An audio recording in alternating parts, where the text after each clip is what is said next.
Okay guys, hari ni kita di Fancy Changes Malam. Kita ada sebuah BMW E90 okay. So owner datang dekat sini, dia ada masalah berkaitan orang kata tempat pemegang door ni lah. Okay, bila kita pegang dia rasa macam lekit-lekit.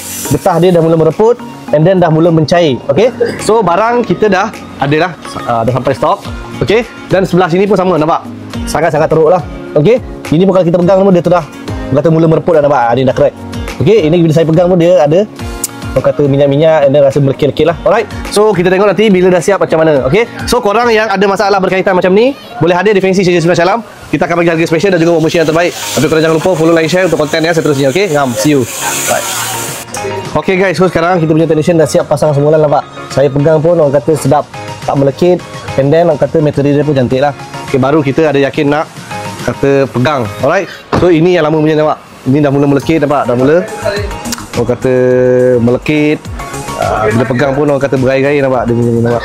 Material, nampak? Alright, so kita pergi kat sebelah sini pun sama, nampak? Cantik, ngam-ngamnya.